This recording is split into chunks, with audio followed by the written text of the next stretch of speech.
자, 그러면 우리 1차 수업 시작하도록 하겠습니다. 자, 여러분 안녕하세요. 네, 반갑습니다. 안녕하세요. 자, 어떻게 숙제들은 다 해오셨어요? 네, 다 한번 빠르게 읽어보셨죠? 우리 57페이지까지 아마 읽어보시고 이 외국어 외래어라는 걸 다시 한번 깨닫게 되셨을 것 같은데, 읽어보시고 막 그게 이해가 된다, 그 분이 좀 독특한 겁니다. 그게 당연히 이해될 리는 없고요. 그래서 여러분들이 특히 민법을 공부하시면서 앞으로 체감은 하시게 되시겠지만, 절대로 민법은 첫 술에 배부를 수가 없습니다. 그래서 된장이라 생각하시면 됩니다. 숙성의 과정이 반드시 필요합니다. 그래서 특히 이공계 출신 우리의 학생들, 뭔가 이번에 책을 읽어 나가면서 이게 하나하나 탁탁 떨어지고 뭔가 이게 탁 이해가 돼야 그 다음 스텝으로 나갈 수 있다고 생각하는데, 절대 그럴 수가 없습니다. 제가 앞서서 말씀드렸지만 이 민법은 외국어로 쓰여진 수학이다라고 했는데, 그나마 수학은 중학교 1학년 수학이 있고 중3 수학이 있고 고3 수학이 있지만, 민법은 그렇지 않아요. 민법, 총칙, 채권법, 물권법이 다 하나로 이렇게 원으로 연결이 돼 있어요. 그러면 이 민법 총칙을 제대로 이해하려면은 채권법, 물권법을 다 알아야 되거든요. 그래서 처음에는 이 흐릿한 거울을 보는 것 같아요. 이 거울이 명확하게 딱 보이지 않고 흐릿해. 그런 건가 저런 건가 이렇게 하는데, 이 끝에 채권법, 물권법 하고 다시 처음부터 돌아와서 여러분이 보시면, 아, 그 의미가 이 의미구나. 그래서 복습을 하실 때도 여러분들이 처음에는 막 열심히 하다가 뒤에 가서 흐지부지 되면 퍼즐 맞추기가 완성이 안 돼요. 그래서 꼭 시작을 하셨으면 반드시 완주하셔야 됩니다. 우리 학생들 처음에 공부할 때 보면 민법 총칙 앞부분은 손때가 묻어서 새카매.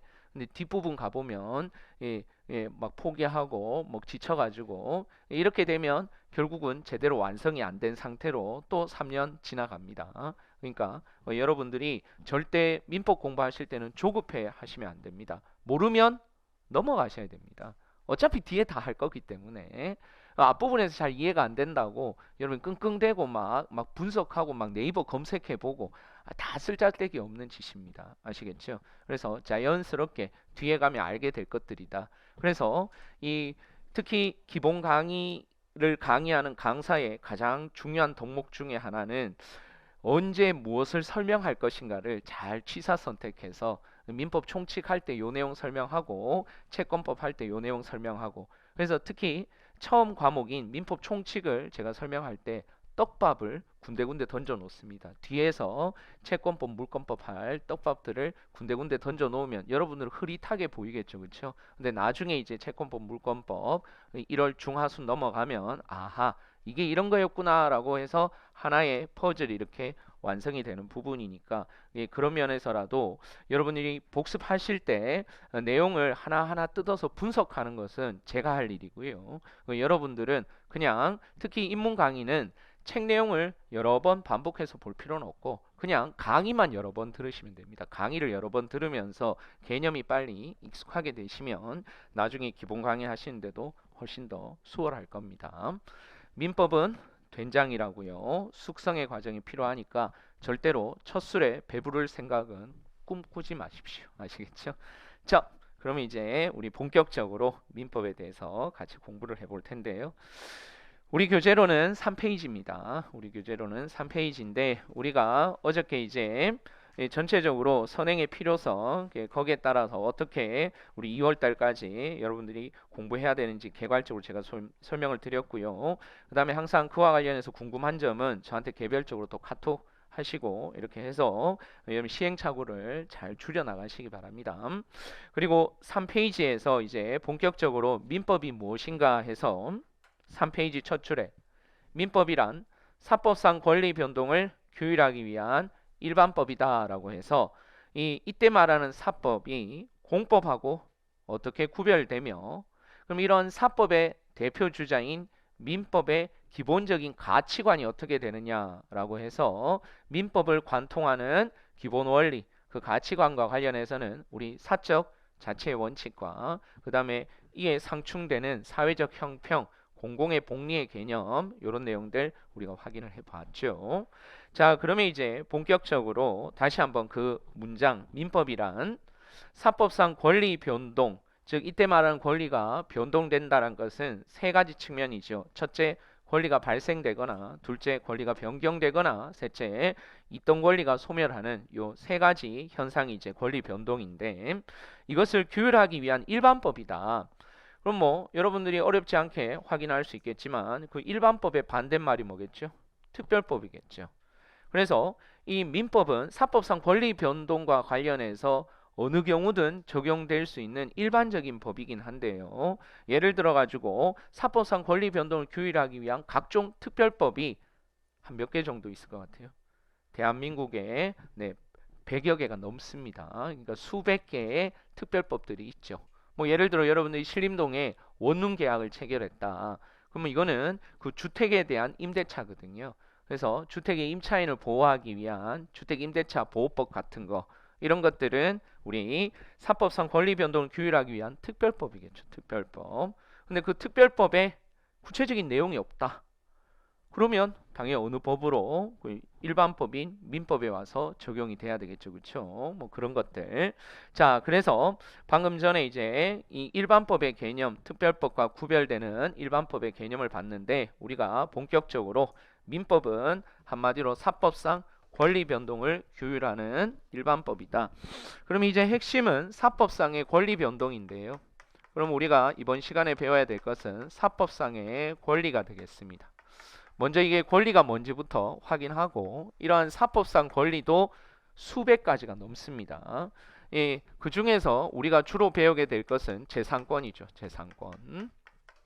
자, 내용을 한번 살펴보시니까 로마자 1의 아라비아자 1번 권리의 종류와 로마자 1번에 보시면 로마자 1번에 권리 변동에 따르는 첫 번째 단계에서 계약 체결 단계에서의 하자 검토 이렇게 나와 있는데, 옆에다가 색깔펜으로 민법 총칙이라고 한번 적어보죠. 나중에 궁극적으로 우리가 확인하게 되겠지만 민법 총칙은 주로 권리 변동의 시간 흐름 순서에서 주로 첫 번째 단계인 계약 체결 단계에서 뭔가 문제가 생겼을 때 규율되는 법 체계가 주로 민법 총칙에서 규율하고 있습니다. 뭐 100% 그렇다는 것은 아니고요. 한 7, 80% 민법 총칙은 계약 체결 단계에서 뭔가 문제가 생겼을 때 규율되는 법 체계인데요. 그 다음 단계 잠깐 볼까요? 목차 로마자 1번 다음에 쭈루룩 넘어가서 8페이지에 로마자 2번입니다. 로마자 2번에 보니까 권리 변동의 몇 번째 단계? 두 번째 단계라고 돼 있죠. 내용을 보니까 로마자 2번 목차 제목이요. 권리 변동의 두 번째 단계는 계약의 이행 단계인데, 계약의 이행 단계에서 뭔가 문제가 생겼다. 즉 하자가 발생했을 때 이때 규율되는 법이 바로 채권법입니다. 그래서 색깔펜으로 로마자 2번 옆에다가 채권법이라고 적어 두시면 되겠고요. 그 다음에 페이지 넘겨서 11페이지 로마자 3번에 보니까 권리 변동에 따르는 세 번째 단계 이렇게 돼 있는데, 일명 이 물권 변동에 따르는 물권 침해가 문제되는 단계인데요. 이 마지막 단계인데 권리 변동의 마지막 세 번째 단계와 관련해서는 물권 침해에 따르는 구제 수단이 문제가 되는데, 옆에다가 색깔펜으로 물권법 이렇게 적어 두시면 되겠네요. 그래서 권리가 최종적으로 변동되는 단계에서 뭔가 문제가 생겼을 때 규율되는 법이 대체적으로 뭐 100% 그렇다는 건 아니고요. 대체적으로 물권법에서 규율하고 있습니다. 이게 바로 민법입니다. 그래서 페이지 넘겨서 보니까 14페이지에 민법 조문이 나와 있죠. 민법 조문의 목차가 지금 14페이지, 15페이지 나와 있습니다. 그래서 여러분들 오늘 이 법전들 다 가지고 오셨죠, 그렇죠? 그래서 법전 제일 앞에 보면 목차가 있잖아요, 목차. 그 목차를 제가 우리 책에다가 소개를 해두었는데, 그 목차를 한번 보니까 14페이지에 우리 자료집 14페이지에 보니까 제1편 민법 총칙 이렇게 나와 있죠. 요걸 이제 1조부터 184조까지 나와 있는 요 민법 총칙을 통상적으로 우리가 로스쿨에서 한 학기 동안 6개월 동안 공부하게 되겠습니다. 그 다음에 제2편에서 185조부터 372조까지인데 요 제2편 물권법을 우리 또 한 학기 6개월 동안 공부하게 되겠고요. 그 다음에 제3편 채권법이 373조부터 766조까지인데 이게 분량이 제일 많지요. 그렇죠? 그래서 통상적으로 채권법은 채권 총론과 채권 강론으로 나누어지는데 각각 한 학기씩 공부합니다. 1년 동안 채권법 공부하는데 제1장 총칙 보이세요? 제3편 채권법에 제1장 총칙 보이시죠? 그렇죠? 그래서 요거를 채권 총론이라고 부르는데 거기 373조부터 526조까지가 채권 총론이고요.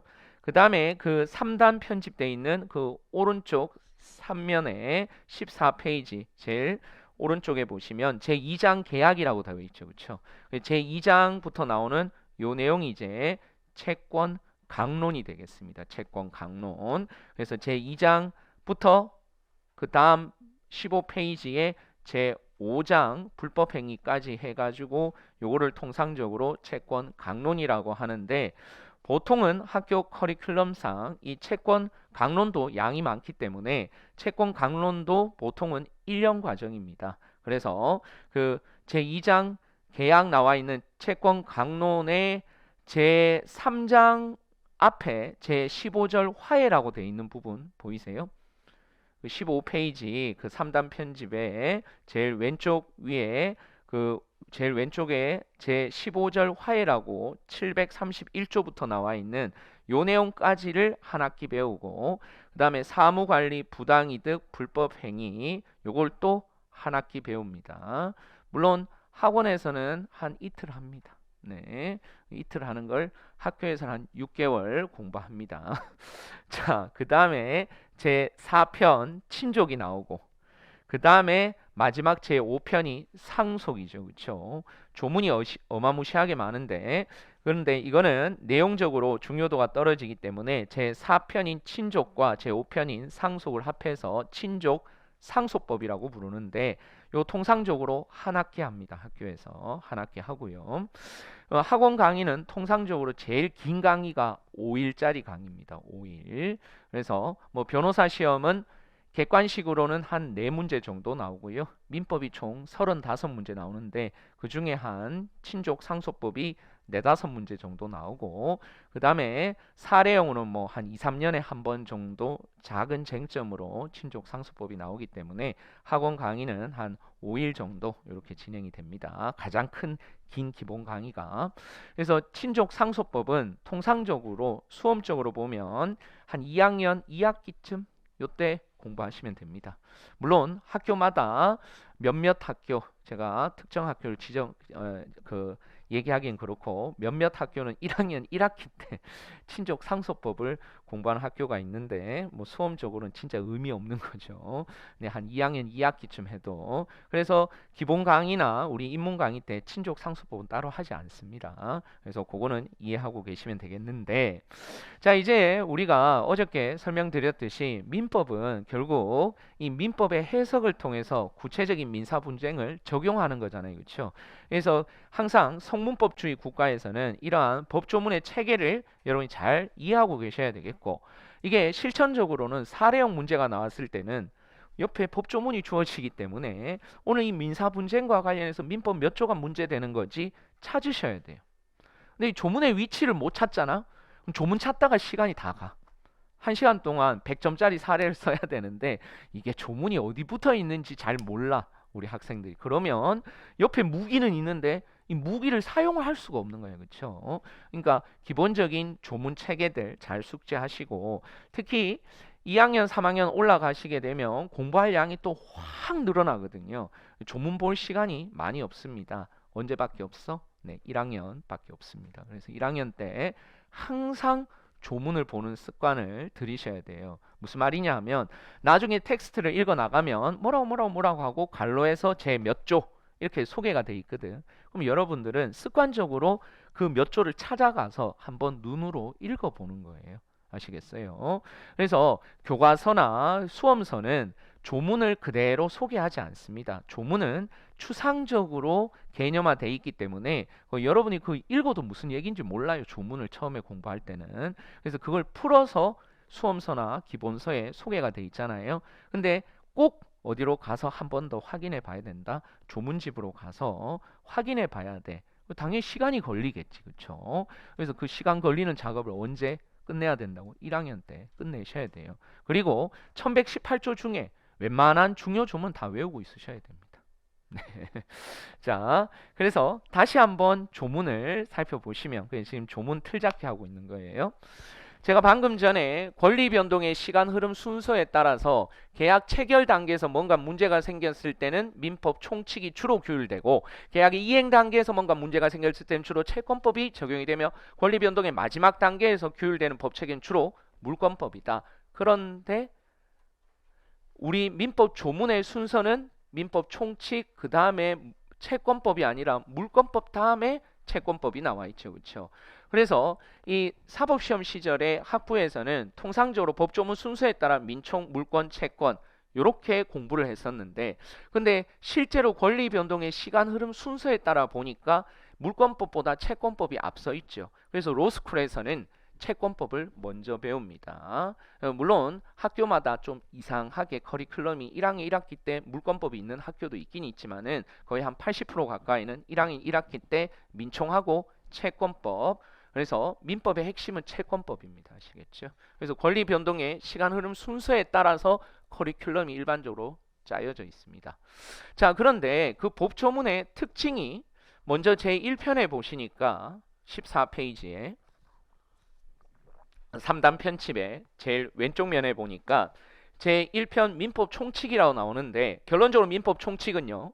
채권법과 물권법의 총칙 규정입니다. 아, 그런 것들 필기 안 하셔도 돼요. 네, 그러니까 이 인문 강의 때는 그냥 아무 필기 안 해도 돼. 네, 그 다 쓰잘데기 없는 필기야. 그렇게 중요한 내용이었으면 책에 다 있겠죠, 그렇죠? 그냥 뭐 듣고 흘리시면 되는 내용이 대부분이. 그래서 집에서 복습하실 때 필기된 내용 볼 필요가 없고 그냥 제 수업하는 내용 한 번 더 반복해서 이제 두 번째 들을 땐 2배속으로 들으시면 되겠죠, 그렇죠? 뭐 그렇게 하시면 되는데 제 꼭 필기할 것들은 제가 옆에 필기하라고 제가 표시를 해드릴 거고 나중에 저는 우리 필기 조교 따로 뽑기 때문에 나중에 여러분들 필기 노트도 바로바로 제공이 됩니다. 수업 끝날 때쯤. 그래서 기본 강의 들어가시면 그렇게 활용하시면 될 것 같고요. 자, 제1편 민법 총칙은 채권법과 물권법의 총칙 규정입니다. 무슨 말이냐 하면 총칙이란 뜻은 말 그대로 채권법과 물권법에 공통적으로 적용될 수 있는 법리들 채권법과 물권법에 공통적으로 적용될 수 있는 법리들을 어디에다가 딱 입법을 해두었다고? 민법 총칙에다가 입법을 해두었다고요. 좀 이따가 이제 채권이 뭐고 물권이 뭔지에 대해서 구체적으로 공부를 하게 될 텐데 그래서 채권법, 물권법에 공통적으로 적용될 수 있는 법리를 민법 총칙에 딱 입법을 해놨는데 제1편에 또 제1장에 보니까 또 통칙이 있어.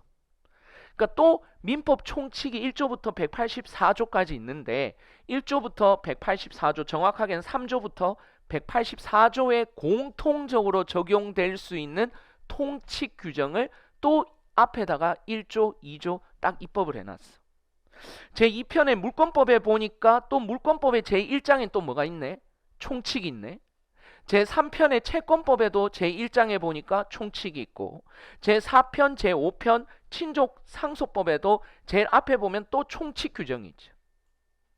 그러니까 이러한 법 체계를 판덴텍식 체계라고 부르는데 그러니까 그런 걸 적지 말라고. 네.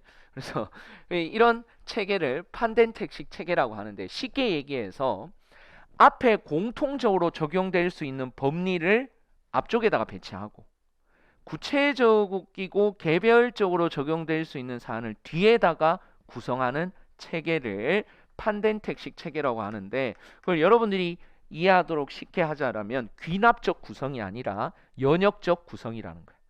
공통적으로 적용될 수 있는 일반적인 내용을 앞에다가 두고 그 다음에 개별적인 내용을 뒤에다가 두는 구조입니다. 그래서 이러한 연역적 구성을 하고 있는데 이게 대륙법 체계의 공통적인 특징입니다. 대륙법계.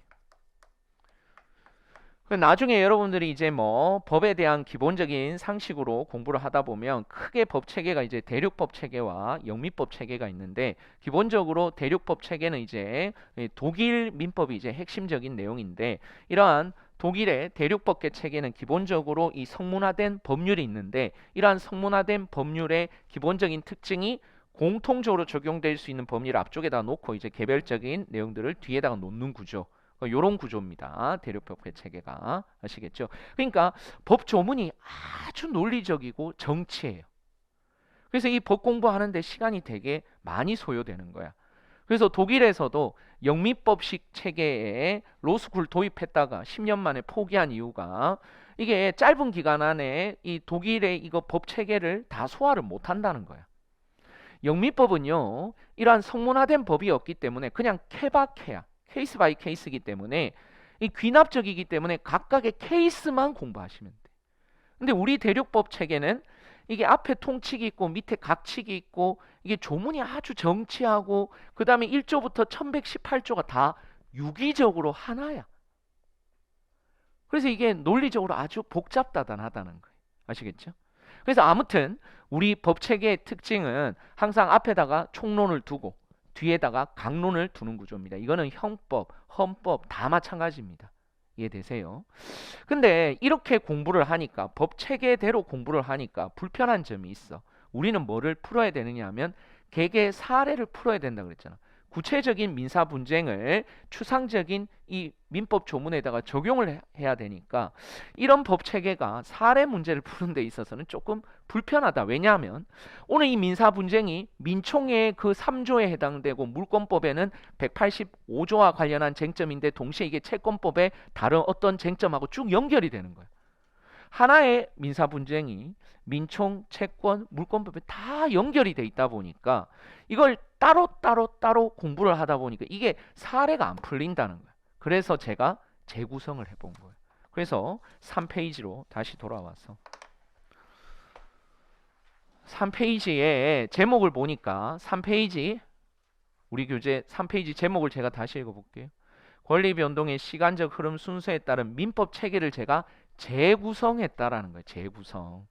법조문 순서에 따라서 쭉 일반론적으로 지금 설명하는 게 아니라, 실제 사례 문제를 풀기 위해서 귀납적으로 권리 변동의 시간 흐름 순서에 따라서 재구성을 했다라는 거예요.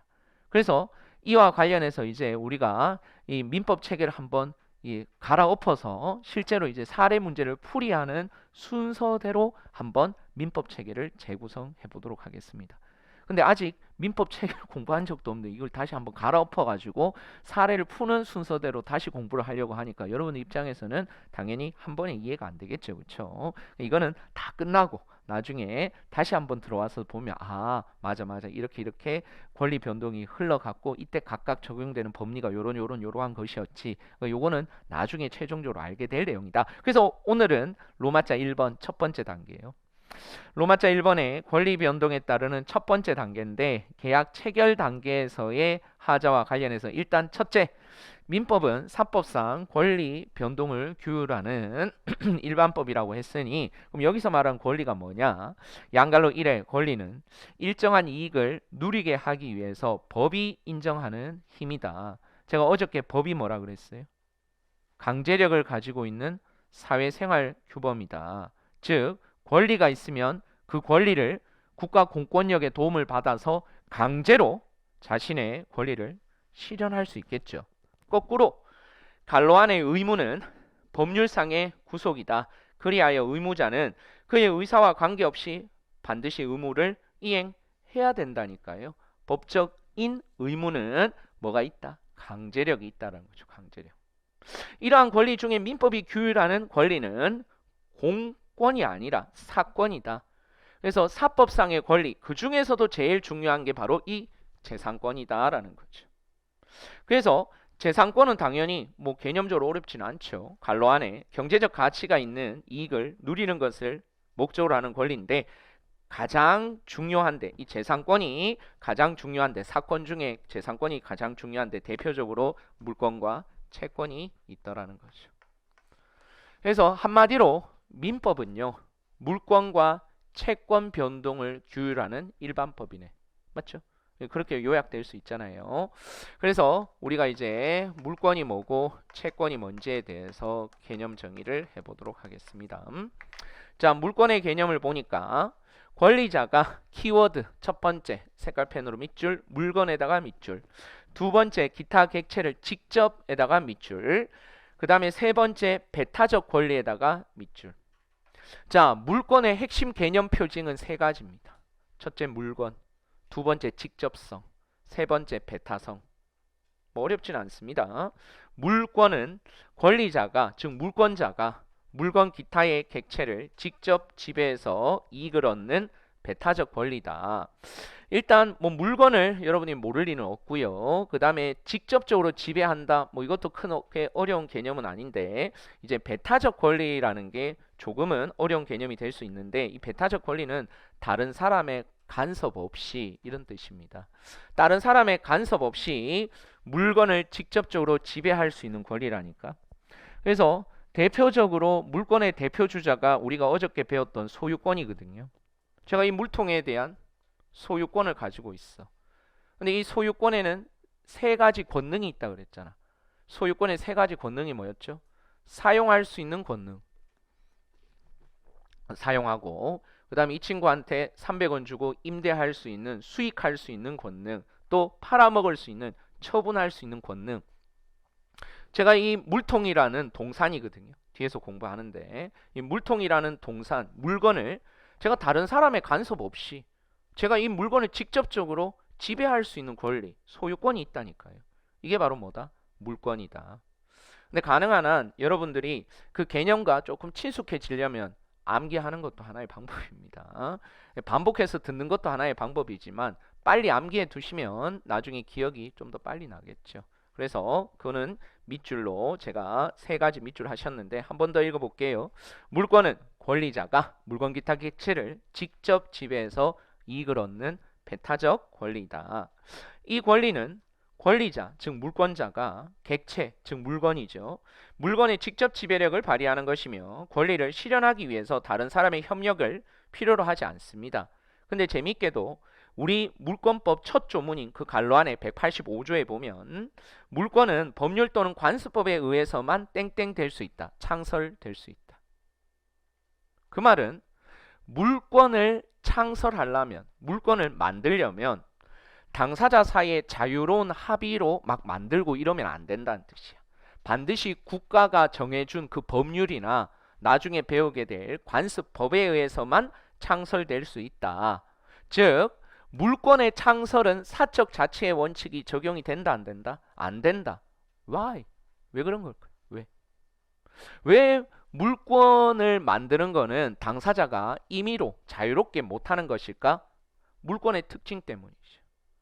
물권은 물건을 직접적으로 다른 사람의 간섭 없이 배타적으로 지배할 수 있는 권리인데 서로 이 배타적인 지배권을 막 만들어낸다라면 이 배타적인 물건이 다 서로 간에 막 충돌할 수 있겠죠. 그래서 국가가 이런 물권 같은 배타적인 권리의 경우에는 딱 몇 가지로 딱 법정화해 놓은 거예요. 요런 물권만 인정하겠다. 그래서 물권은 쉬워요. 딱 8가지 물권밖에 없습니다.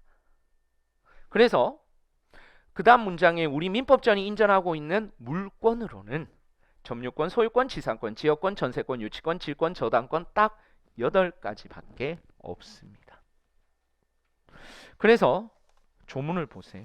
우리가 좀 전에 봤던 14페이지의 조문을 보니까, 법조문을 보니까 제가 조문을 봅시다 할 때는 굳이 우리 책으로 안 넘어오셔도 되고 왔다 갔다 하시기 불편하시면 그냥 여러분이 가지고 있는 법조문 집으로 보셔도 돼요.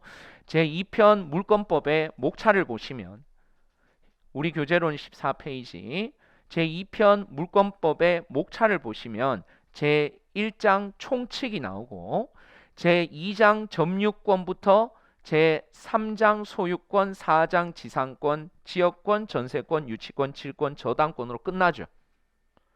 그래서 물권법은 제가 방금 쉽다라고 했는데 이게 논리 구조가 막 같이 엮여 있는 게 아니라 각 물권별로 각계 격파하시면 돼요. 소유권은 소유권대로 공부하시면 되고, 유치권은 유치권대로 공부하시면 되고, 질권은 질권대로 공부하시면 되기 때문에 막 이게 논리체계가 복잡하지 않아요. 네. 그러면 도대체 처음 들어보는 뭐 질권, 지역권 뭐 이런 게 도대체 뭐냐? 이런 것들은 심심풀이 오징어 땅콩으로 집에 가서 그 조문, 첫 조문을 읽어보시면 됩니다. 아시겠죠? 그래서 지역권의 첫 조문, 지상권의 첫 조문 이런 거 읽어보시면 아 이런 것들이 이제 뭐 지상권이고 지역권이고 전세권이고 이렇구나. 근데 요거를 제가 잠시 분류를 해드릴게요. 예, 개괄적으로 이제 인문 강의니까 설명을 하겠다라고. 이게 도대체 이 물건이 도대체 어떤 물건이냐? 물건을 직접적으로 배타적으로 지배할 수 있는 권리라는데. 그래서 이 물건과 관련해서는 크게 두 가지로 분류할 수 있는데 하나는 점유권이고 하나는 본권입니다. 자, 점유권이라는 것은 이 점유권과 관련해서 우리 민법 이 점유권의 첫 조문이 192조인데요. 기본적으로 점유권이라는 것은 물건을 사실상 지배하는 자, 물건을 사실상 지배하는 자에게 뭐가 있다라고 부르느냐? 점유권이 있다라고 부릅니다. 그래서 집에 가서 192조를 조문을 확인해 보시면 되는데요. 자, 지금 제가 한번 질문해 볼게요. 지금 물통을 지금 손에 들고 있잖아요. 그렇죠? 제가 지금 소유권을 가지고 있는 거야? 점유권을 가지고 있는 거야? 둘 다죠. 어쩐지 이 물통 학원 거 아니에요. 제 겁니다. 제 돈 주고 산 제 소유권인데 동시에 제가 지금 이 물통을 손으로 쥐고 있잖아. 이 법적으로 뭐야? 사실상 지배하는 거죠. 아시겠죠? 두 번째 경우의 수입니다. 자, 이 물통은 사실 제 게 아니에요. 제가 사실 누구한테 훔친 작물이야, 작물. 아시겠어요? 예를 들어서 그러면 제가 지금 이 물통을 지금 제가 도둑놈이라고 남의 물건을 제가 훔쳐가지고 손에 쥐고 있다고. 그럼 저에게 소유권이 있는 거야? 점유권이 있는 거야? 둘 다 있는 거야? 그렇죠. 점유권만 있는 거죠. 제 소유는 아니잖아. 누구 소유인데 제가 훔친 건데 분명히 이 물건을 제가 뭐 하고 있잖아. 사실상 지배하고 있잖아요. 아시겠어요? 그러니까 점유권은 방금 설명드린 대로 실제로 얘가 점유할 정당한 권리가 있느냐를 묻지 않고 실제로 점유할 수 있는 정당한 권리가 있느냐를 묻지 않고 사실상 그 물건을 지배하고 있느냐? 그러면 뭐가 인정된다? 점유권이 인정되는 거예요. 그래서 도둑놈도 점유할 수 있는 본권은 없지만 점유할 수 있는 정당한 권한인 본권은 없지만은 물건을 사실상 지배하고 있기 때문에 뭐는 있다? 점유권은 있다. 요렇게 법적으로 평가하는 거예요. 아시겠죠? 그러면 본권은 방금 전에 확인한 대로 이러한 사실상 지배를 할 수 있는 정당한 권한이 되겠죠. 그게 다시 크게 두 가지로 소유권과 제한 물권인데요.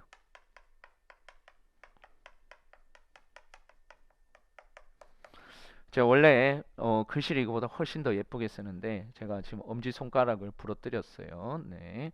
그래서 지금 조금 제 이 오른쪽 엄지손가락 상태가 조금 안 좋습니다. 그래서 제가 우리 학생들 이제 시험 여러분들 선배들 내일 모레 이제 시험 보게 되는데 그래서 몸 조심해라. 특히 오른손은 항상 조심해야 된다. 오른손잡이는 뭐 왼다리 부러뜨려도 괜찮고 오른손 기부스해도 괜찮은데 왼손은 기부스해도 되는데 오른손은 잘 보호를 해야 된다라고 얘기해놓고 그 다음날 제가 이게 삐걱해가지고 아이씨 네. 자 그래서 병원에 갔더니 무조건 쉬래요. 이게 엄지손가락을 사용하지 않으면 한 달 지나면 나을 거다. 근데 전 석 달 동안 지금 강의해야 되는데 자, 잘 버텨주기를. 자, 각설하고 우리 본권은 소유권과 제한 물권인데 방금 전에 우리 소유권의 3대 권능이 뭐라 그랬죠? 사용, 수익, 그 다음에 처분할 수 있는 권능인데요. 자, 소유권의 3대 권능은 사용권, 수익권, 그 다음에 처분권. 요 물건을 세 가지 권능으로 실현할 수 있는 게 바로 소유권인데 이 중에서 이 소유권의 3대 권능 중에서 사용 수익 권능만 제한하는 물권을 용익 물권이라고 하고요. 오늘 소유권의 3대 권능 중에서 요 처분 권능만 제한하는 물권을 담보물권이라고 부릅니다. 일단 여러분이 보시기에는 용익 물권은 뭐 크게 어려울 것 같지 않네요. 사용하고 수익할 수 있는 물권. 근데 이 사용 수익할 수 있는 물권 무슨 권능은 없어? 처분할 수 있는 권능은 없는데 사용 수익할 수 있는 권능만 있다. 즉 물건을 직접적으로 지배할 수 있는데 사용 수익은 할 수 있는 권능. 요게 이제 용익 물권인데 총 세 가지인데요. 거기 나오는 지상권, 지역권, 전세권이네요. 요 세 가지로 딱 법정화되어 있습니다. 지상권, 지역권, 전세권. 그래. 내가 다른 거는 몰라도 전세는 들어본 적이 있다. 자, 여러분들이 만약 신림동에 원룸 계약 체결해서 이 전세 등기를 했다. 자기가 지금 오늘 집주인은 따로 있는데 그 집주인의 원룸 여러 방 중에 하나의 방에 대해서 오늘 전세권을 가지고 있다라고 한다라면 질문 드릴게요. 오늘 집주인, 즉 소유권자죠. 소유권자는 그 전세 계약을 체결한 그 방에 대한 사용 수익권이 소유권자가 있어요, 없어요? 없죠. 왜? 그럼 누구만 쓸 수 있는데요? 전세권자가 쓰는 거지 소유권자가 쓸 수는 없잖아요. 아니 누가 사용 수익하고 있잖아. 전세권자인 여러분들이 사용 수익하고 있잖아. 그런데 이러한 전세권자는 그 원룸을 팔아먹을 수 있어요? 처분은 누구만 할 수 있어? 그 집주인만 할 수 있죠. 그러니까 소유권의 3대 권능 중에 어느 권능만 딱 제한하고 있는 거죠. 사용 수익 권능만 제한하고 있잖아요. 그래서 그러한 제한 물권, 사용 수익의 소유권을 제한하고 있는 이 제한 물권이 바로 용익 물권이라고요. 확인되시죠? 어렵지는 않습니다. 그래서 다시요. 전세권자는 여러분이 임차인 전세권자는 그 물건을 사용 수익할 수는 있는데 뭐 할 수는 없잖아요. 처분할 수는 없잖아요. 그렇죠? 근데 뒤집어서 소유권자는 팔아먹을 수는 있지만 오늘 거기 원룸에 전세를 놔줬으니까 소유권자가 사용 수익하는 게 아니라 전세권자가 사용 수익하는 거죠. 그렇죠? 확인하시고요. 자, 담보물권과 관련해서는 또 세 가지인데요. 거기 나오는 유치권, 질권, 저당권인데 뭐 유치권, 질권은 이제 처음 들어본 개념인 것 같고 그래도 한 번쯤 들어본 개념이 이제 저당권이네요. 저당권. 그럼 저당권이 뭔지 잠깐 한번 살펴보겠습니다. 관련해서 우리 교재로는 19페이지 각주 3번 잠깐 볼까요? 19페이지 각주 3번에 19페이지에 그 각주 3번에 보니까 각주 3번 19페이지에 저당권은 채무자 또는 제3자인 물상보증인이 채무의 담보로 제공한 부동산 기타 목적물을 인도받지 않고 채무의 변제가 없는 경우에 그 목적물로부터 우선 변제를 받을 수 있는 담보물권이다. 이 풀어쓴 개념이 더 어렵네요. 그렇죠? 네. 뭐 물상보증인이 뭐고 부동산은 무엇이며 인도는 무엇이고 변제는 무엇이고 우선 변제는 뭔가 싶은데 한번 예를 들어 보겠습니다. 제가 서초동에 얼마 전에 집을 샀다. 근데 그게 예를 들어서 20억짜리 집이다. 근데 그 20억 현금이 없기 때문에 은행에서 한 10억을 빌렸네요. 근데 은행에서 돈 빌려줄 때 공짜로 돈 빌려주지 않는다. 그렇죠? 그래서 이 10억 원을 돈을 빌려주면서 제가 취득한 그 아파트에다가 예를 들어 담보물권인 저당권을 딱 설정해 두잖아요. 그러면 얼마 빌려주고 얼마짜리 부동산의 저당권을 설정했다고 10억 빌려주고 20억짜리 부동산의 담보물권을 설정해 두면 만약에 제가 은행에다가 약속한 날짜에 빌린 돈 10억 원을 못 갚잖아요. 10억 원을 못 갚으면 이 담보물권자인 저당권자인 은행은 뭐 하죠? 경매하잖아. 경매. 그 경매하는 게 바로 뭐야? 팔아먹는 거야. 처분해가지고 경매 대금이 예를 들어가지고 15억 나왔다. 15억이 나왔어. 20억짜리 부동산을 경매에 놓으니까 15억 정도 경매 대금이 들어왔는데 그 15억 경매 대금 중에 여러 채권자들이 있는데 그 중에 저당권자인 은행이 뭐 받을 수 있다고요? 우선적으로 자신의 권리를 실행할 수 있는 우선 변제 받을 수 있는 권리, 이걸 담보물권이라고 합니다. 그래서 그 담보물권의 대표 주자인 저당권, 이러한 저당권은 궁극적으로 자신의 채권의 만족을 위해 가지고 뭐를 실행해서 저당권을 실행해서 다른 표현으로 경매해서 즉 처분해 가지고 자기 채권의 우선적인 만족을 얻을 수 있는 거, 이거를 담보물권이라고 한다. 그러니까 궁극적으로는 소유권의 3대 권능 중에 어느 권능을 제한하는 거죠?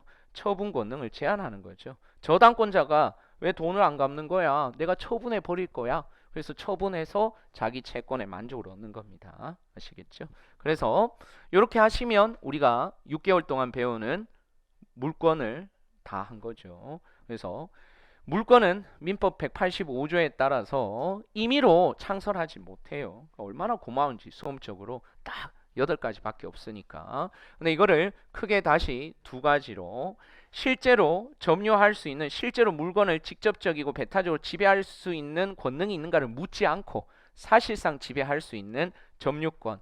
근데 이렇게 물건을 직접적이고 배타적으로 지배할 수 있는 정당한 권리가 있느냐와 관련해서 이 기본이 되는 것은 소유권. 근데 그 소유권의 3대 권능을 일부분만 제한하는 이 제한물권. 그래서 용익물권 3가지, 담보물권 3가지. 그래서 총 합해서 8가지가 되겠습니다. 아시겠죠? 그래서 요 내용이고요. 자, 그러면 물권 다 했고 그 다음에 이제 채권으로 넘어가 볼까요? 3페이지에 채권이요. 보통 여러분들이 뭐 그 중고등학교 때나 또는 대학 때는 이게 책을 볼 때 책 순서대로 이렇게 쭉 보잖아요. 그렇죠? 근데 법학은 그렇지 않습니다. 이게 특히 민법은 이게 쭉 다 하나의 이게 논리 체계인데 이걸 하나의 논리 체계를 한 줄로 쭉 다 쓸 수는 없으니까 이게 목차로 분류하고 이렇다 보니까 책이 왔다 갔다 할 수밖에 없어요. 그래서 이게 민법의 특징 중에 하나입니다. 자, 채권입니다. 3페이지에 지금 방금 물권의 개념 봤고요. 채권의 개념도 밑줄에 두볼까요? 굵은 글씨. 채권은 특정인이, 즉 채권자가 다른 특정인, 즉 채무자에 대하여 일정한 이행행위, 이거를 법적으로 급부라고 합니다. 일정한 이행행위를 요구할 수 있는 권리인데 그 다음 줄에 이러한 채권은 채무자의 협력, 즉 이행행위가 있어야 실현된다는 점에서 마지막 줄 객체를 직접 지배하는 물권과 다르다. 자, 이 말이 무슨 말이냐? 예를 들어서 우리가 여러분들 개념을 조금 빨리 명확하게 체크하기 위해서 어저께 든 예를 들어보면 갑이 을한테 돈을 그때 얼마 빌려줬잖아요. 어저께 100만 원 빌려줬잖아요. 그리고 한 달 뒤에 갚기로 했잖아요. 그렇죠? 그러면 이때 갑이요 돈 100만 원 뭐 빌려주고 뭐 공짜로 빌려주든 뭐 이자를 더해서 빌려주든 오늘 갑이 을한테 돈 100을 빌려주고 한 달 뒤에 을이 갚기로 했다. 그러면 이때 갑은 돈 빌려준 사람 대여자라 그랬잖아. 대주. 돈 빌리는 사람 차주. 그러면 이때 갑은 을에게 채권을 가지는 거야? 물권을 가지는 거야? 그래요. 채권을 가진다는 거야. 채권이 뭐라고? 특정인이. 요 특정인한테만 행사할 수 있는 권리인 거예요. 이 물권은, 이 소유권은 얘한테도 주장할 수 있고 이분한테도 주장할 수 있고 저분한테도 주장할 수 있고 누구의 간섭도 받지 않고 물건을 내가 직접적으로 지배할 수 있는 권리이지만 채권은 채권자가 채무자한테만 돈 내놔달라고 해야지 뭐 채무자의 어머님한테 달라고 하거나 채무자의 친구한테 달라고 할 수는 없잖아요. 그렇죠?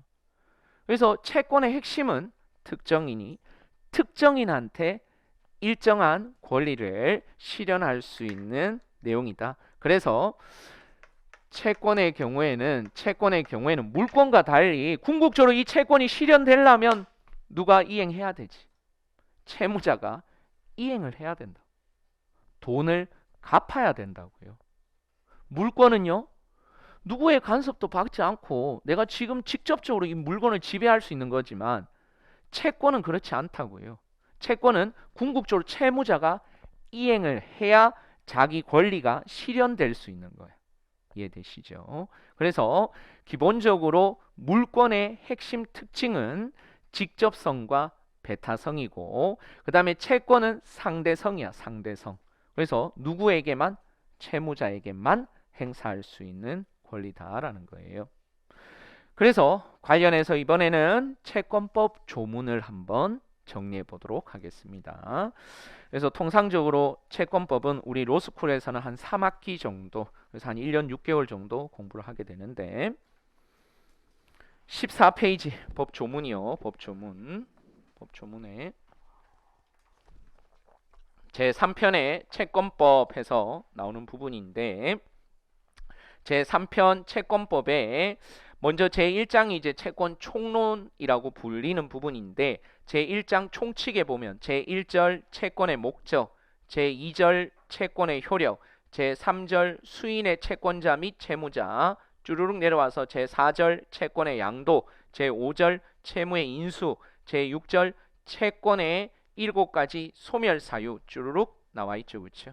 요 내용이 이제 채권 총론의 내용이고요.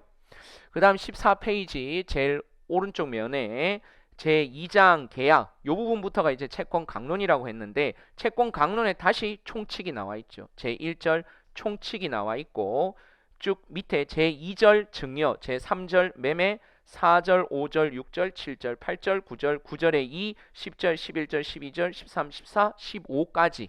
그래서 15가지의 계약의 구체적인 유형이 나와 있죠. 15가지의 구체적인 계약의 유형이 나와 있습니다.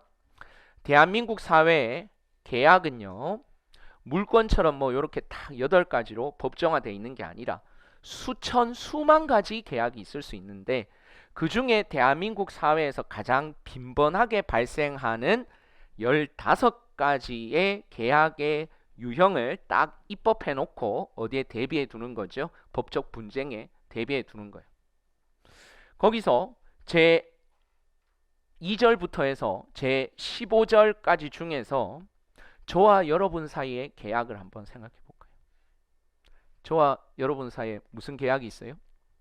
그렇죠. 스승과 제자 사이라는 도덕적 관계가 있긴 한데, 법적인 계약 관계는 학원 수강 계약이죠. 학원 수강 계약. 그 학원 수강 계약은 네, 없네요. 네, 없습니다. 네. 거기 나오는 전형적인 15가지 계약의 종류에는 없습니다. 그렇죠? 그래서 이렇게 대한민국 사회에서 발생할 수 있는 수천 수만 가지 경우의 수들이 다 입법되어 있는 건 아니에요. 아시겠어요? 그래서 그러면 학원 수강 계약과 관련한 법적 분쟁이 발생하면 판사는 어떻게 판단하느냐? 일단 법조문이 없으니까 가장 비슷한 계약을 가져와 가지고 뭐 여기에 비추어 내가 봤을 때는 이렇게 뭐 하는 것이 맞겠다, 뭐 이렇게 해서 법정에서 판단이 되는 거죠. 그래서 결론적으로 계약은요, 물권하고 달리 이 딱 8가지로 법정화되어 있는 게 아니라 사적 자치의 원칙에 따라서 수천 수만 가지 계약의 유형이 발생할 수 있겠다. 그래서 계약의 종류가 어마무시하기 때문에 채권법의 분량도 어마무시하고, 우리 민법의 핵은 채권법입니다. 채권법. 아시겠죠? 그래서 이 채권법을 통상적으로 이 1년 6개월 정도 우리 학교에서 공부를 하게 되겠습니다. 잠시 법조문 구경 한번 해봤고요. 자, 그러면 이제 본격적으로 권리를 한번 변동해 보겠습니다. 뭐를 변동한다고요? 채권과 물권은 이제 시간 순서에 따라서 한번 변동을 해볼 예정입니다.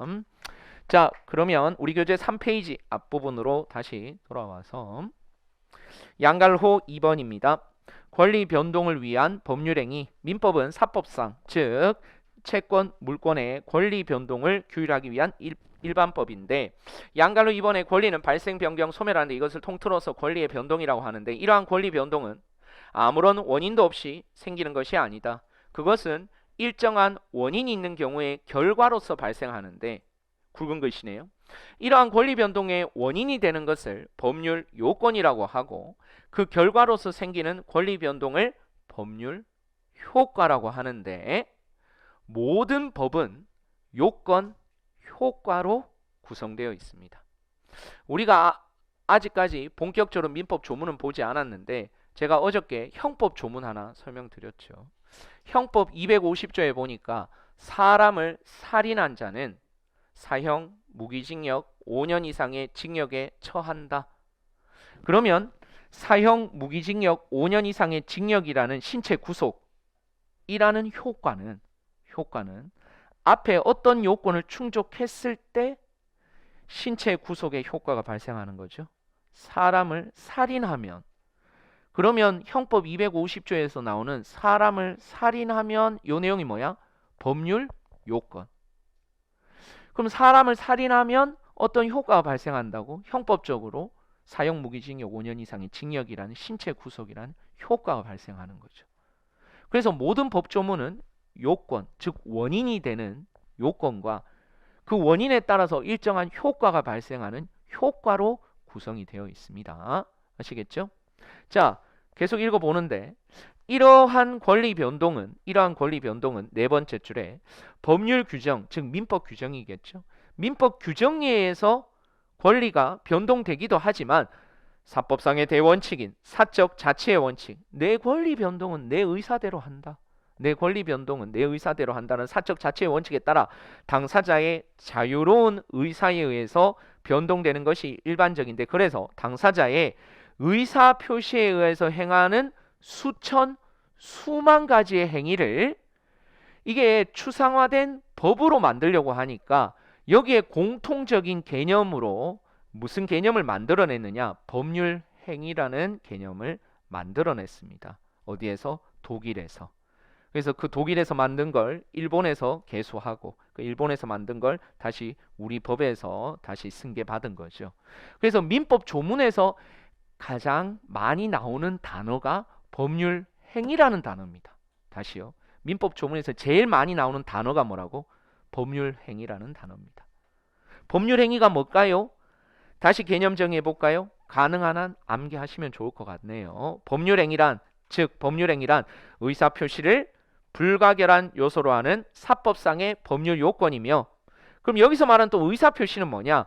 일정한 법적 효과 발생을 목적으로 하는 의사 플러스 표시 행위로서 법률 행위의 본질적인 구성 부분이다. 그럼 아직까지는 뭐 좀 흐릿하게 이해가 되는 것 같은데, 전체적으로 법률 행위가 더 넓은 큰 개념이야? 아니면 의사 표시가 더 큰 개념이야? 법률 행위가 더 큰 개념이죠. 법률 행위란 의사 표시를 필요 불가결한 요소로 하는 사법상의 법률 요건이라고 하니까, 그래서 뭐 아직까지 구체적인 예를 제가 안 들어드렸기 때문에 아직 감이 잘 없으실 것 같은데요. 제가 시각적으로 여러분 좀 이해하기 쉽게끔 벤 다이어그램으로 그려보면 법률 행위가 요 정도 범위라면 구체적으로 법률 행위는 반드시 필요 불가결한 요소가 뭐라고요? 의사 표시라는 겁니다. 그리고 의사 표시 중에서 가장 대표적인 의사 표시가 바로 계약입니다. 계약. 이렇게 이해하시면 되겠는데, 제가 이제 구체적인 예를 들어서 이제 권리 변동의 3단계로 한번 체크를 해 보려고 합니다. 자, 예를 들어서 갑이라는 사람이 X 건물에 대한 소유권이 있어요. 소유권. 뭐가 있다고? 채권이 있어? 지금 물권이 있어? 물권이 있죠. 물권. 근데 이 물권을 처분해 가지고 현금화하고 싶어요. 지금 현금이 좀 부족해서 이거 팔아가지고 현금화하고 싶은데, 이거 어떻게 현금화할까? 뭐 여러 가지 법적 수단들이 있을 거 아니야. 그 중에서 갑이 선택한 방법은 매매 계약이네요. 그래서 갑이 을한테 접근해서, 야 을아, 너 요 X 건물 내가 좀 싸게 팔게. 1억 원에 팔게. 너 살래? 1억 원이면 괜찮겠는데? 라고 해서 을이 오늘 1억 원에 사겠다라고 했습니다. 그러면 갑과 을 사이에서는 오늘 X 건물의 소유권이 이제 누구한테 넘어가려고 하는 거죠? 을한테 넘어가려고 하는 거잖아. 그렇죠? 이게 바로 지금 권리가 변동되는 거야. 권리가 변동되는 거야. 갑의 입장에서 보면 소유권이 얘한테 넘어가는 구조니까 이제 얘는 권리가 소멸되겠죠. 그럼 얘 입장에서 보니까 권리를 이제 취득하는 거예요. X 건물의 소유권이란 물건을 이제 취득하는 거고, 얘네들 둘이를 한꺼번에 보니까 권리가 X 건물에 대한 소유권이 갑에게서 을로 이전되는 구조죠. 그래서 우리가 지금 보고 있는 게 민법인데, 민법은 사법상 권리 변동, 즉 발생, 변경, 소멸, 요거를 규율하는 법이 이제 민법인데, 그러면 첫 번째 단계가 오늘 조금 이따가 살펴볼 매매 계약이 체결되는 권리 변동의 첫 단계가 뭐라는 거야? 계약이 체결되는 단계로. 계약이 체결되는.